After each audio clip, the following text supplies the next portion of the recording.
talked to them about counting their blessings, which it meant enjoying the things they had instant forever, wanting more and more and more.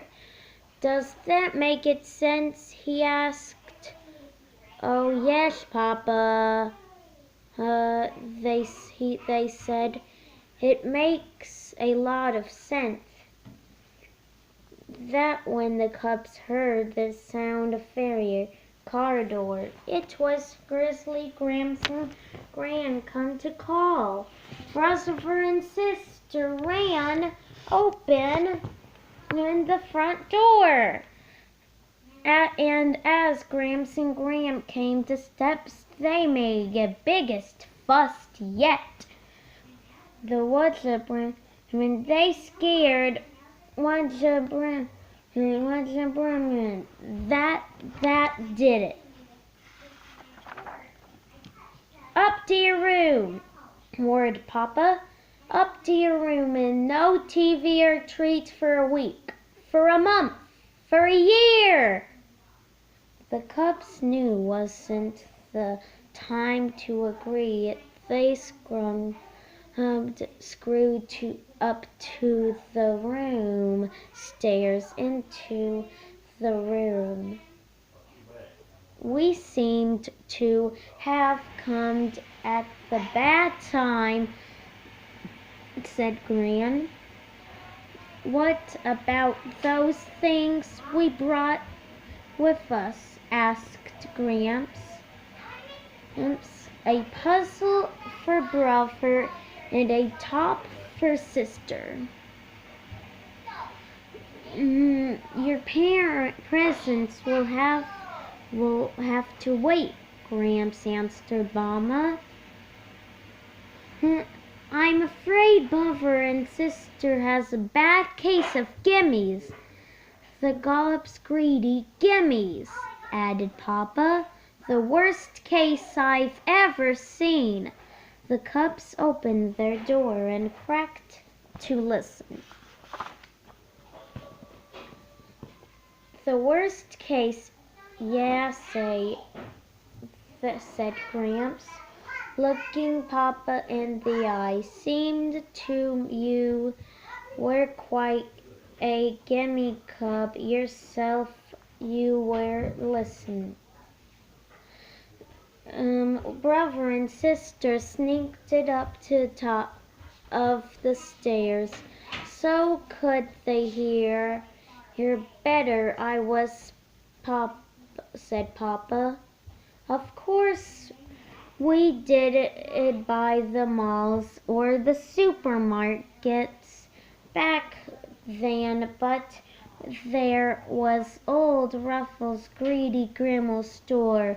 Wonderful place, sold just about everything. Honey cakes, licorice steaks, molasses apples, and all the sorts and toys and novels advertise. And did you ever have the gimmies? Did you ever wanted it in sight?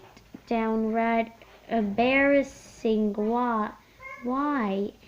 I got so bad we couldn't bear anymore. So we worked out a deal, Aunt said Gran. When it came time a trip to a general store, we had you decide a treat ahead of time. It could be sweet, a toy, or a book. And that was it for the day. Right, said Gramps. And if you came down with the gimmies, you went right home, and you got nothing.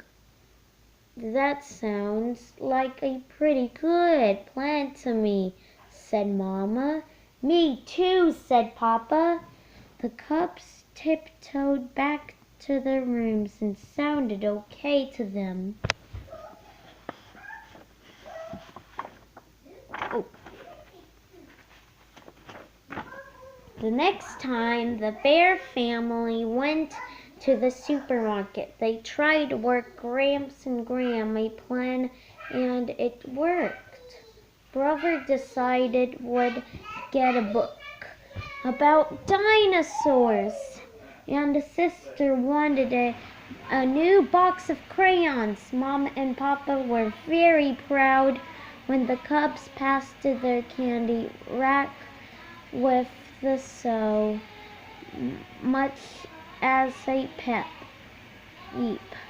Brother and sister were pretty proud of themselves too. Oh no. But then they heard it, the familiar sound of a cub. When a bad case of gimmies, the kicking, screaming cub was just behind and them in the checkout line. You never heard such a fuss without grass as disgraceful, embarrassing behavior, said sister. May we leave? Yeah, said brother. Let's go get out of here. And that's how brother and sister got rid of the pretty bad case. Give the greeting gimmies. The end.